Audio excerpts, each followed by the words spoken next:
Nosotros vamos a estudiar hoy día esa historia de la caída del ser humano, que es una historia fundamental, imprescindible para nuestro conocimiento cristiano. Génesis de número 3. Dejen sus Biblias abiertas en ese texto. Recién hemos leído, así que vamos a repasar durante el mensaje en algunas partes de ese texto.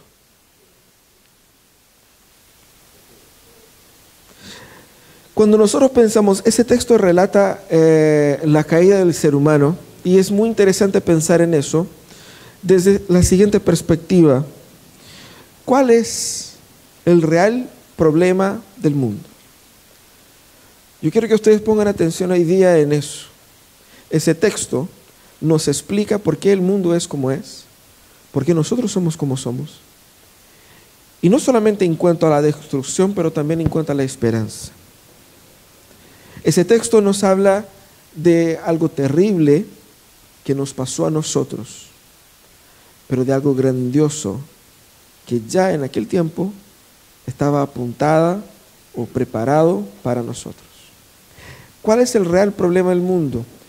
Esa es la pregunta que muchas organizaciones, muchos gobiernos, muchas personas siguen tratando de hacerlo. Algunos dan la respuesta como si fuera un problema económico.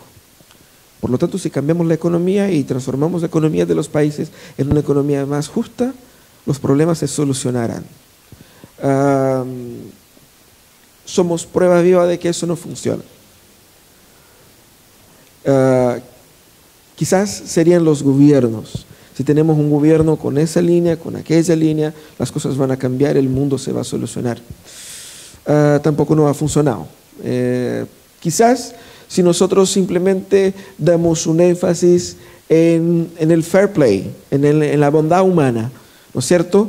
Si simplemente la persona empieza a tratar bien a los demás, todo va a funcionar. También no es así. Todos nosotros cuando vamos a nuestras casas cerramos bien la puerta, a veces con doble cierre, con reja, con candado. ¿Por qué? ¿Porque somos exagerados? Porque hay una preocupación con la seguridad. ¿Y por qué hay una preocupación con la seguridad? Porque hay un problema en la sociedad. El problema no es de la sociedad solamente, el problema es del ser humano. Y si yo soy ser humano, el problema también es mío. Quizás yo no estoy a robar, pero la razón por la que el que roba, roba, o la inclinación o la tendencia que él tiene para robar, también existe en mi corazón. Somos todos seres humanos. Y si fallamos en aspectos distintos, no significa que somos tan diferentes. Ese es el real problema del ser humano. El real problema del ser humano es el pecado. Que ningún sistema político puede cambiar, que ningún sistema económico puede cambiar, que ningún sistema social, que ninguna estructura, incluso estructura religiosa, puede cambiar. Aquí en ese texto nosotros descubrimos cuál es el real problema del ser humano y por lo tanto nosotros tenemos ahí ese relato, el relato de la caída.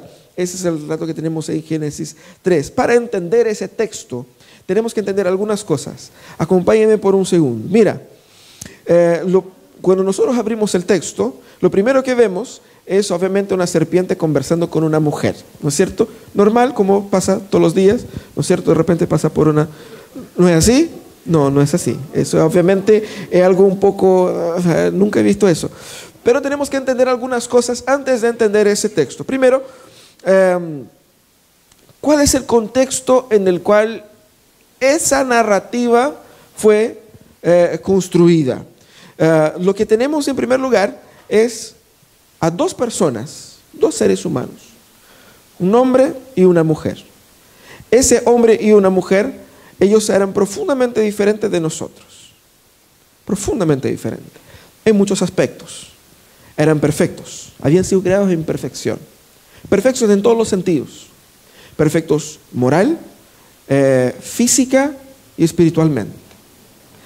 Pero ellos tenían algo que nosotros no tenemos y que algo que ningún otro ser humano en el mundo llegó a tener y algo que ni siquiera Dios tiene. Ellos tenían la libertad de decisión contraria. Es decir, tú tienes una naturaleza, ¿cierto? que la naturaleza humana, que en nuestro caso la naturaleza caída. Nosotros actuamos de acuerdo a nuestra propia naturaleza. Nuestras tendencias son de acuerdo a esta naturaleza. No podemos tomar una decisión o querer algo o desear algo o hacer algo contrario a nuestra naturaleza. Pero Adán y Eva, ellos tenían ese poder de decisión contraria. Ellos podían hacer algo que era contrario a su propia naturaleza. Era un tipo de libertad extraordinaria que Dios confirió a la raza humana por un motivo muy importante. Ellos estaban en ese contexto bajo una prueba. Ellos no tenían pecado. Ellos no tenían ninguna inclinación al pecado. Ellos no podían decir, es que es más fuerte que yo. Eso no podrían decir.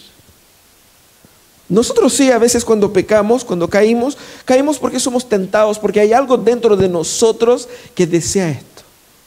¿Cierto? Como cuando estás a dieta. Hay algo dentro de ti que grita, ¿no es cierto? Por grasa, por carne, ¿no es cierto? Por comida chatarra. Suena como música a los oídos y tu cuerpo lo sabe y lo desea. Hay algo dentro de ti que lo quiere, que dice eso. Ellos no tenían eso. Ellos no tenían una inclinación, una tendencia, no, nada. Ellos eran totalmente libres y sin pecado. Pero Dios hizo un pacto con el ser humano. El pacto que Dios hizo con el ser humano, el capítulo 2 dice, con el ser humano, de una forma muy específica, con Adán, antes incluso de la creación de Eva, dijo, el Señor lo puso en el huerto. Era el huerto de Dios. Dios creó un huerto para sí. En el mundo que Él había creado, Él separó un espacio, un jardín. Y en su jardín Él puso al hombre. Y con este hombre Él hizo un pacto, un acuerdo. El pacto de Dios que Dios realizó con Adán era, tú debes vivir aquí y trabajar aquí y vas a comer de las frutas y de lo que dé el jardín. Pero hay dos árboles. Hay un árbol que está en el centro del jardín. Este árbol del conocimiento del bien y del mal. De este árbol tú no puedes comer. De todos los otros árboles del jardín usted puede comer. Pero de este árbol no puedes comer. Porque en el día en que comieres este árbol, ciertamente morirás. Había un acuerdo entre el Creador y la criatura. Un ser perfecto y libre que podía perfectamente obedecer a lo que Dios había dicho. Y una única regla. Una única regla. Era un periodo de prueba. Era una prueba a la cual Dios sometió a la raza humana. Por lo tanto, Adán era el que participó de este pacto con Dios. Y él estaba entonces en ese contexto. Ese era el contexto en que el relato del capítulo 3 se da. Bueno, después del acuerdo de Dios con Adán, del pacto de Dios con Adán, le decimos obras porque involucra una obediencia, una acción. Después de eso fue cuando Dios creó a Eva, en el relato del capítulo 2, como vemos. Y así entonces Adán comunicó a Eva el pacto que existía entre ellos y Dios, ¿cierto? Ella era parte de este pacto por ser esposa, por haber sido creado dentro de este contexto ya. El relato que nosotros tenemos en el capítulo 3 es un poco complejo. Si usted se fija, él tiene algunas cosas que son un poco inverosímiles, que son así como muy difíciles de entender, como una serpiente que habla, o como del ser humano que se sintió desnudo de repente y se hizo con ropas de hojas. Hay cosas así como un poco difíciles de entender de por qué es así y de por qué no. Obviamente el relato no nos da todas las informaciones que nosotros quisiéramos. No es así un relato histórico exhaustivo, específico, porque el propósito del texto es para que nosotros creyamos en el Dios que nos creó, para que nosotros entendamos por qué somos así. No es para una expedición científica a los primeros días de la raza humana en la tierra. Por lo tanto, es un texto difícil para que nosotros comprendamos, y el relato es literal. Algunos teólogos y autores van a decir, bueno, es que no es que haya existido un real Adán y Eva, es que es una metáfora. Es que incluso esta historia de la caída no es que sea así, es que por eso las serpientes hablan, porque es una fábula. Y por lo tanto, es solamente un símbolo que explica lo por qué. Bueno, algunos caminan por esa línea, pero todas las indicaciones en el Antiguo y Nuevo Testamento apuntan a que los autores bíblicos creían que esto se dio de hecho, tal cual como fue relatado. Por lo tanto, un relato literal. No obstante, hay cierto simbolismo en ese texto. Hay algunos elementos que son más bien simbólicos. No todo es estrictamente literal, biológico. Hay cierto simbolismo que apuntan a cosas, a realidades más concretas, y eso es lo que vamos a ver más al final. Pero tenemos que entender ese texto de una forma más sencilla, más práctica, para que podamos aplicar en nuestras vidas, y yo les invito a que pensemos en ese texto en 3 momentos. El primer momento está en el pacto que Dios hizo con Adán, que fue exactamente eso lo que fue roto en esa historia. ¿Qué es lo que dice la Biblia? La Biblia dice lo siguiente, ahí en Génesis 2, 15 y 17. Dios, el Señor, tomó al hombre y lo puso en el jardín del Edén para que lo cultivara y lo cuidara. Y le dio este mandato: puedes comer de todos los árboles del jardín, pero del árbol del conocimiento del bien y del mal no deberás comer. El día que de él comas, ciertamente morirás. Ese era el pacto de Dios con Adán. Ese era el contexto. Fue eso lo que Adán echó a perder. Y esa es la consecuencia, o nosotros experimentamos la consecuencia de eso. Pero pensemos un poco en ese pacto de Dios con Adán, que, ojo, uno dice, bueno, pero si el pacto fue con Adán, ¿qué tengo que ver yo con eso? ¿No es verdad? ¿Qué tengo que ver yo con eso? ¿Quiénes eran las partes involucradas? Bueno, Dios era el que estaba proponiendo el pacto como creador, como Señor. Y la pregunta quizás algunos pueden hacer, ¿qué tiene que ver? ¿Por qué pacto? ¿Por qué está hablando de pacto? Toda la relación del ser humano creado con el Dios creador funciona a través de lo que nosotros llamamos de pacto. Pacto es cómo funciona nuestra relación con Dios.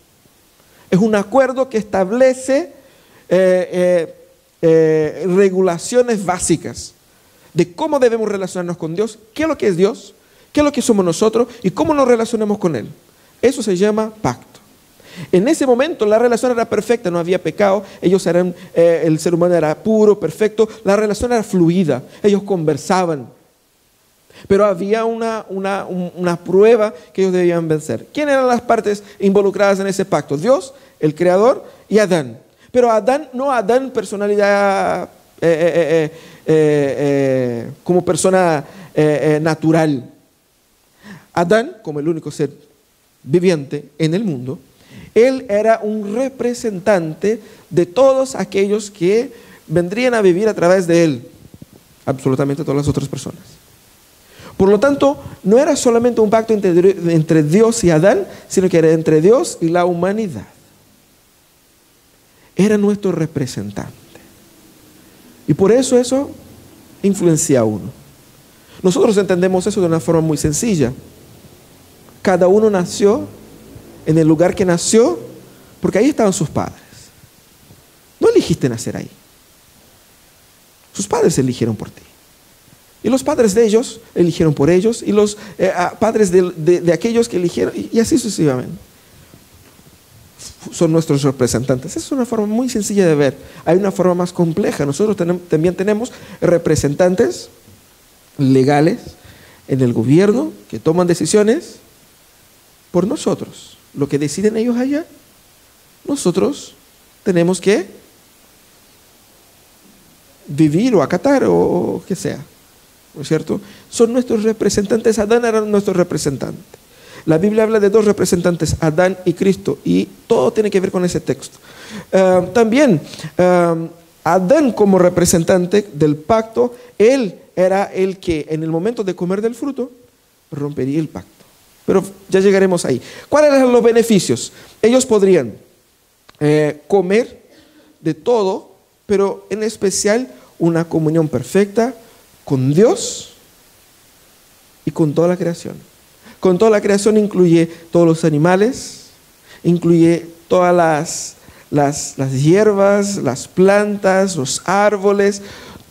Ese era el contexto donde todo funcionaba perfecto.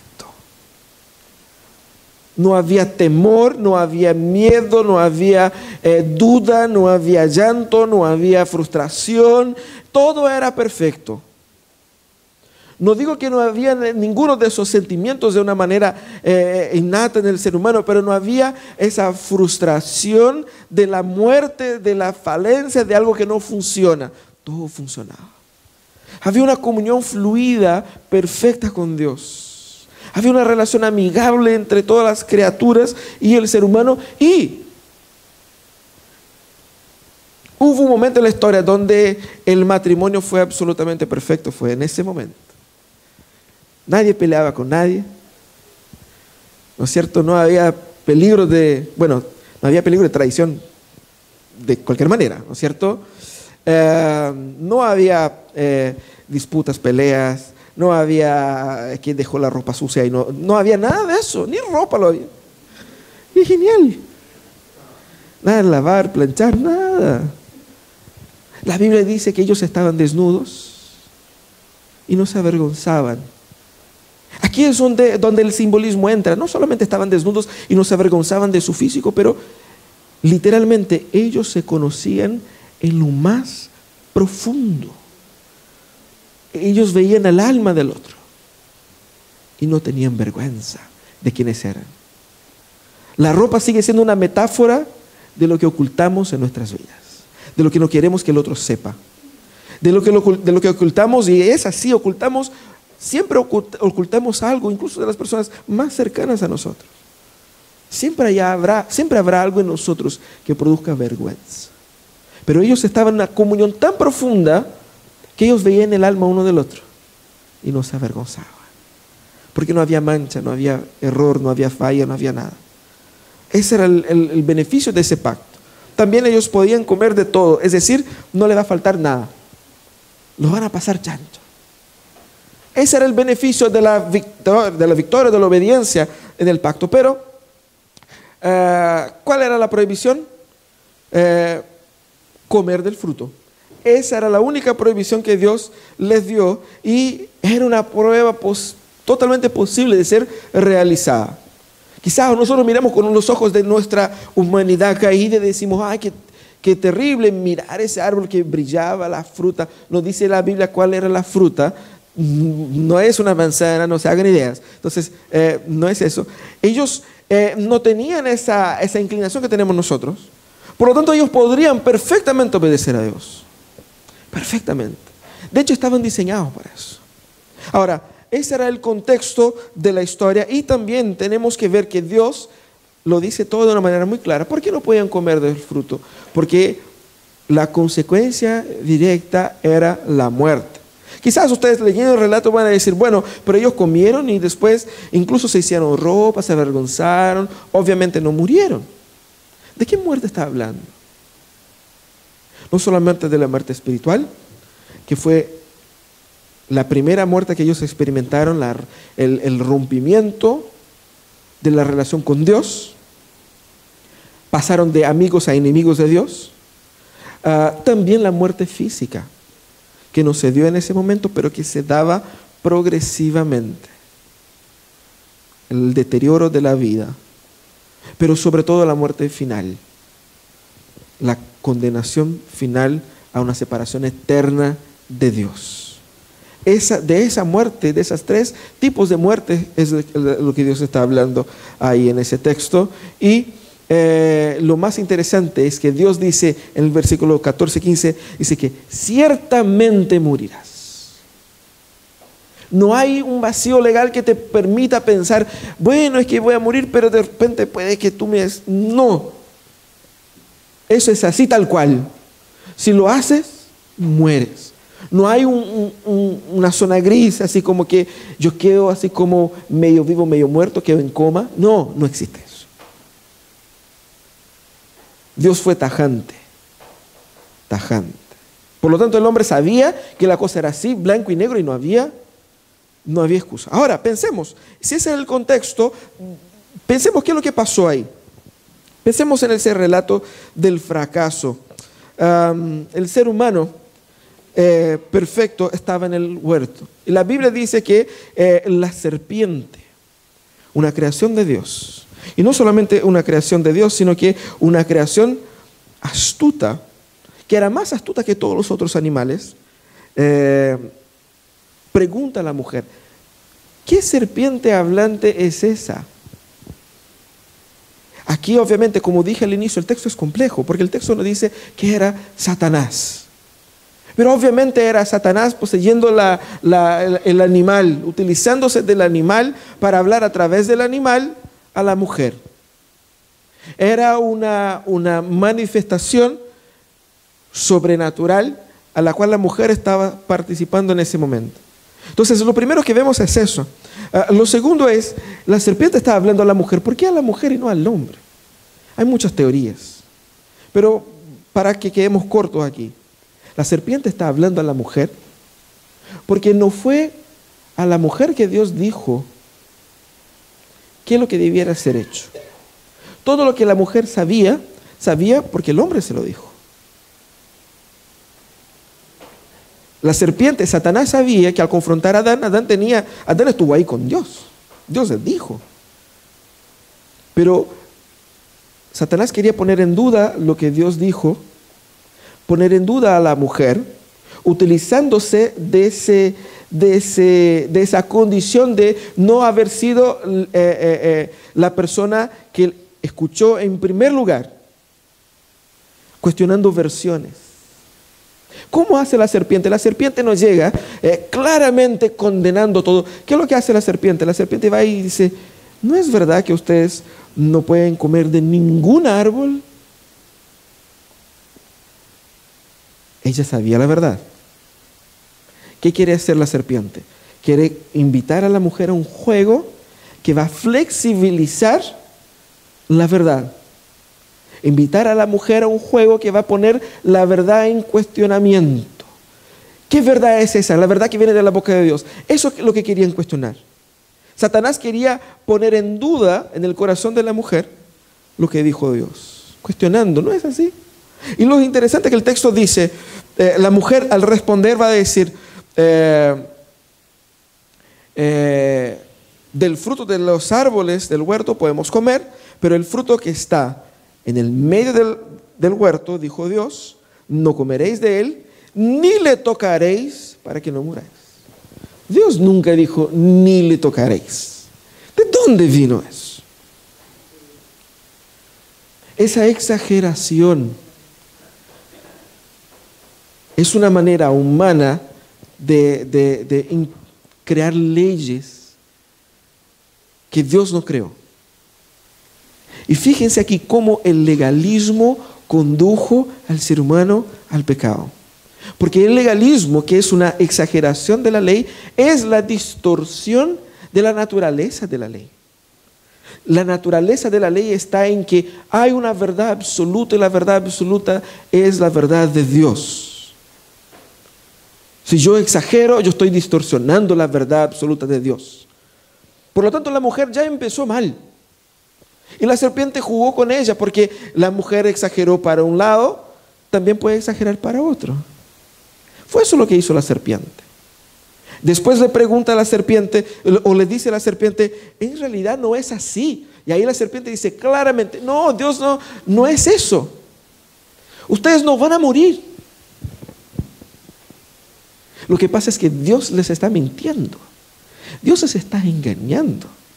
¿Qué es lo que hace la serpiente? La serpiente llama para sí la autoridad de última verdad del mundo. Satanás quiere robar la posición en el corazón del hombre como el detentor de la verdad. Y da al ser humano una otra versión, una otra teoría. Y engaña al ser humano con esa teoría. O engaña al ser humano. La mujer dijo, la serpiente me engañó, Satanás me engañó. ¿Cómo le engañó? Le engañó cuando se hizo pasar por aquel que tiene una versión supuestamente mejor para el ser humano. Aquí Satanás está diciendo al ser humano, no, yo tengo algo mejor que Dios para ustedes. Yo tengo algo mejor. Y es así como la humanidad ha sido engañada por Satanás hasta hoy, hasta nuestros días. Cuando nosotros vemos o somos tentados a pensar de que lo que el mundo hace es más placentero de lo que nosotros hacemos como cristianos, de que todo lo que es bueno es pecaminoso, eso es Satanás hablando. Satanás provocando una rebelión en nuestros corazones. Pero en este caso era más serio. Estaba jugando con la sede de la verdad en el corazón humano. Por lo tanto, es muy importante entender eso. El fracaso se dio cuando fracasó en entender una falsa o aceptar una falsa fuente de verdad. Eva se deja llevar por el discurso. Y también Eva se permite ser engañada, de manera que esa respuesta exagerada abre las puertas para que la serpiente pueda traer una otra base de datos que la mujer no estaba preparada para recibir. Ese fue el primer fracaso, no confiar en Dios como verdad absoluta. El segundo fracaso fue el fracaso del liderazgo de Adán. Muchos pueden preguntar, pero bueno, ¿dónde estaba Adán? ¿Dónde un discurso tan importante se estaba dando? Un discurso teológico que definió los rumbos de la humanidad. ¿Dónde estaba ese hombre? El texto, todo indica en el texto que Adán no estaba alejado de ahí, en otro lugar, haciendo otra cosa. Muy probablemente Adán estaba ahí, pero sin tomar la delantera. Dios había creado a Adán, y de Adán Dios creó una auxiliadora idónea, perfecta para él. Pero Dios dio a Adán una responsabilidad de liderar, con el apoyo de su esposa, pero también de liderar su hogar. En el momento en que Eva y la serpiente discuten, ¿dónde está Adán? Omiso. La omisión de Adán es una de las más gritantes marcas del fracaso en ese momento. Nosotros conocemos eso en nuestra cultura. La omisión masculina, sobre todo en Chile, es notable. Digno de teleseries, hay teleseries, pero las teleseries lo que hacen es poner glamour en esa omisión. Exactamente lo que hace Satanás. Poner glamour en la muerte, en la rebelión, en el pecado. Uno de los fracasos de Adán fue también el fracaso en comunicar a su mujer el real contenido del pacto de Dios con la humanidad. Porque eso de ni tocaréis, eso fue algo que, ¿de dónde salió eso? Probablemente fue de esa falla de comunicación. Adán debiera haber corregido eso y no lo hizo. Y Adán debiera haber tomado la delantera y no lo hizo. Por lo tanto, el hecho de que Adán haya fracasado como líder del pacto en su hogar, en ese momento, que provocó el fracaso de la humanidad ante el pacto que Dios había establecido. Hay un detalle. El pacto es roto, no cuando come a Eva, sino que cuando come a Adán. Adán era el representante legal. No vamos a entrar aquí. ¿Qué pasaría si come Eva y no Adán? No importa. El tema es que Adán, como representante legal, él había hecho un pacto con Dios. Él era el que firmaba los papeles. No había papeles solamente. Pero él tenía la responsabilidad porque él escuchó literalmente de Dios que en el día en que comiera de este árbol, él iba a morir. Por lo tanto, él, más que Eva, era el culpable. El fracaso del liderazgo masculino que vemos también en nuestras familias, vemos también en nuestra cultura y vemos que se perpetúa. Aquel que tiene el fracaso de aquellos que lideran lleva a los que son liderados a experimentar mayores sufrimientos. Pero también vemos el fracaso del falso placer. Eva quedó seducida porque, dice la Biblia, porque era bonito el fruto. Más encima. Puede haber sido un fruto feo, ¿no? No pueden comer de esto, yo tampoco quiero. Pero era algo que era atractiva al paladar, era natural esa atracción, porque era rico. Primero, partamos por ahí, era hermoso. Y más, la serpiente dijo que si como de este fruto, voy a ser como Dios. Comer del fruto significa decir, Dios me está mintiendo, Dios me está engañando, Dios es malo y Satanás es bueno. Eso significaba comer del fruto. Eso significa pecar. Todas veces que pecamos estamos diciendo, Dios, la manera como tú piensas está equivocada. Lo que piensa Satanás es lo correcto. Eso es la definición de pecado. Por eso el pecado es tan absurdamente reprochable ante los ojos de Dios. Porque el pecado está diciendo, tú eres malo. Y Satanás es bueno. Tú quieres engañarme. Mientras que Satanás me quiere ayudar. Parece absurdo, pero eso es el pecado, tal cual como está descrito ahí. Satanás envolvió a la mujer en una nueva definición de placer. La engañó con un placer de ser Dios, anhelar lo que no le correspondía. Era una mentira, pero ella no sabía. Pero ella se dejó llevar por esa mentira. Se dejó llevar por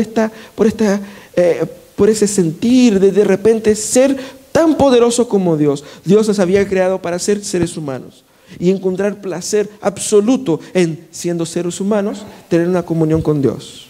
El ser humano fracasa cuando ya no quiere ser ser humano, sino que quiere ser Dios, ocupar el lugar de Dios. Cuando decimos, sigue tu corazón, estamos diciendo lo mismo que la serpiente dijo a la mujer. Tú puedes ser Dios. Tú puedes ser tu Dios y saber todo y hacer lo que quieras. Ese es el pecado.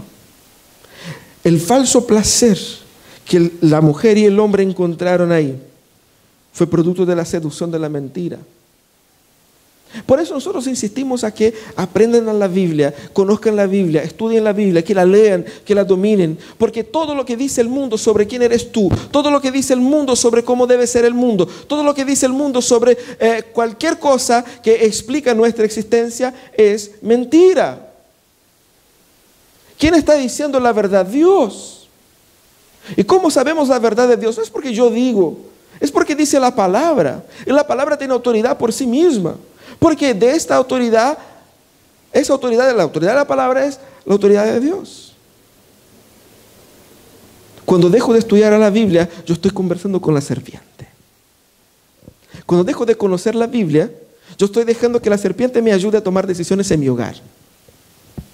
Cuando dejo de conocer la Biblia y profundizarme en la Biblia, amarla, estudiarla, aprenderla, yo estoy siendo seducido por la mentira de la serpiente.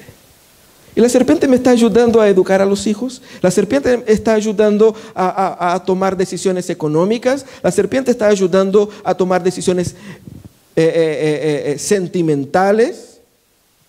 La serpiente me está ayudando a configurar mi comprensión del mundo. La serpiente me está ayudando a configurar mis decisiones políticas, económicas. ¿Estamos siendo enseñados por Satanás o estamos siendo enseñados por Dios? Por eso tenemos que estudiar la palabra. Ellos fueron seducidos por ese falso placer. Pero más que todo, Satanás les cegó la vista a las reales bendiciones y a las grandes bendiciones de Dios. Una de las grandes bendiciones de la promesa que Dios había dado al ser humano era la gran bendición de seguir viviendo. La gran bendición de la vida como dádiva. La vida vivida y la vida en las palabras de Dios es la perfecta comunión con Él. Esa es la definición de vida. Por eso la muerte es el rompimiento de esa relación. Fue en ese momento donde se destruyó el propósito del ser humano. El ser humano fue ahí, por primera vez, donde se vio sin propósito en la vida. Fue el inicio de una era que dura hasta nuestros días de frustración, de decepción, de tristeza, de una muerte que no muere.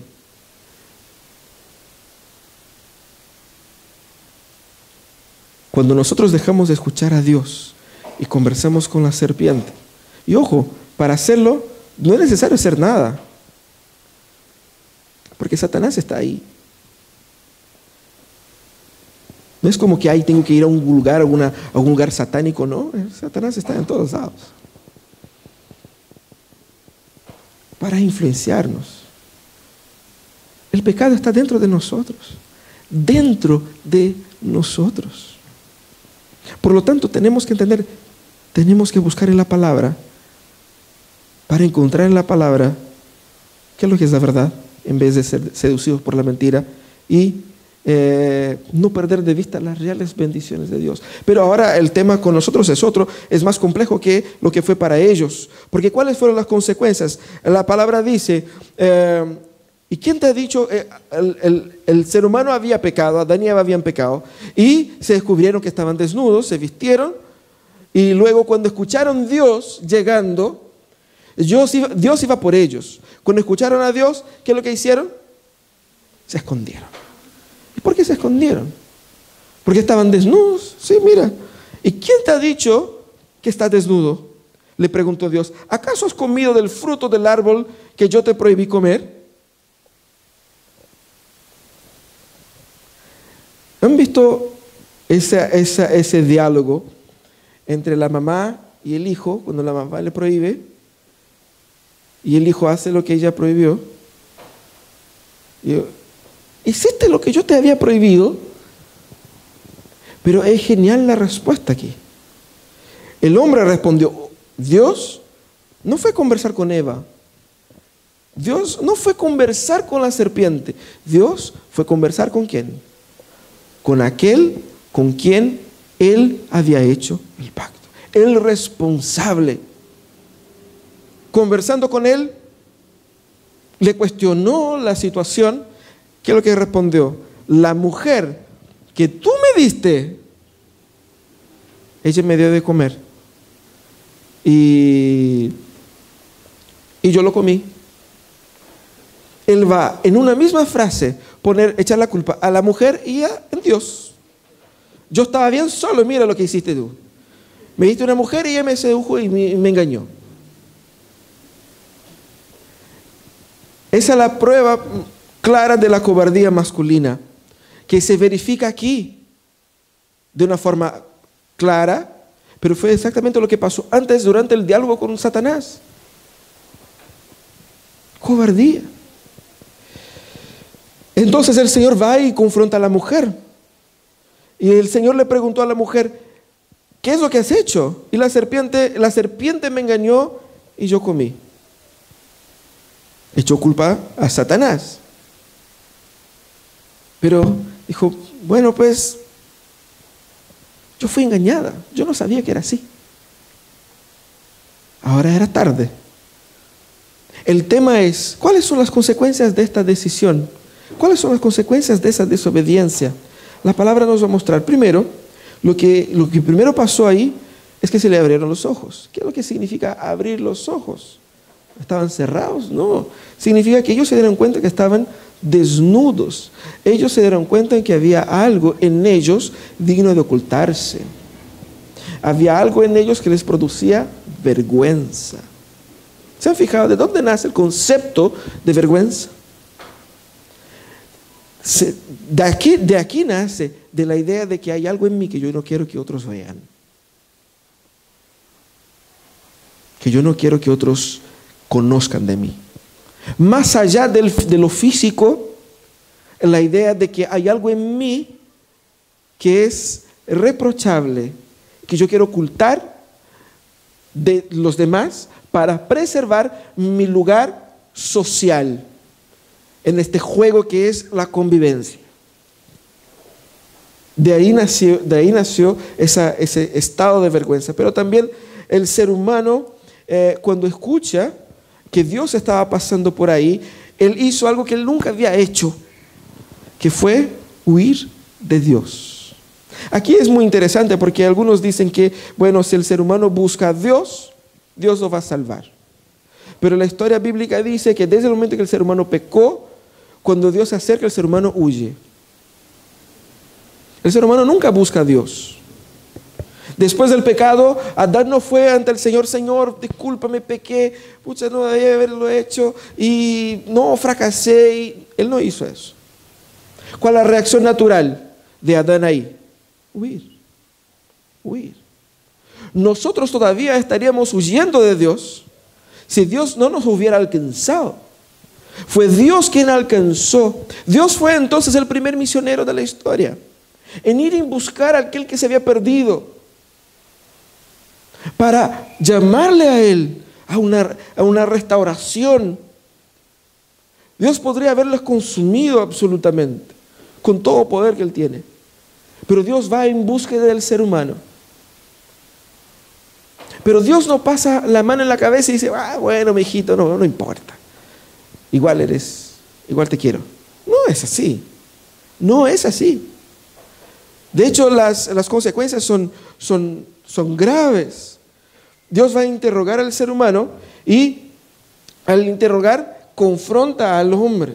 Luego va a confrontar a la mujer que se declara engañada. Ese confrontamiento, ese cuestionamiento es producto de la relación que existe entre el hombre y Dios.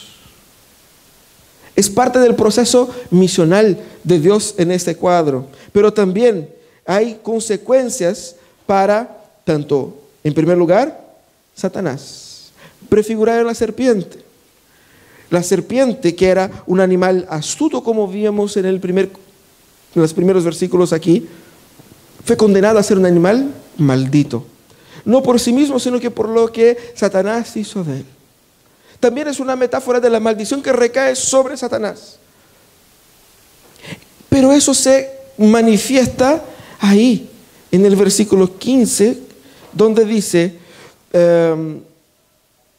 pondré enemistad entre ti y la mujer, entre tu simiente y la simiente suya. Esta te herirá la cabeza y tú le herirás el calcañar. De manera que la condenación para Satanás era una condenación a muerte. Futura, pero final. No hay un interrogatorio con Satanás, porque Satanás no es parte del acuerdo. Es un rebelde que está aparte de esto. No hay misericordia para él. Pero la serpiente sería finalmente derrotada. ¿Quién derrotaría a la serpiente? No un ángel del cielo. El ser humano, que fue considerado por la serpiente, por Satanás, tan frágil y tan susceptible de ser engañado. El ser humano, un ser humano, que no era cualquier ser humano, era Jesucristo.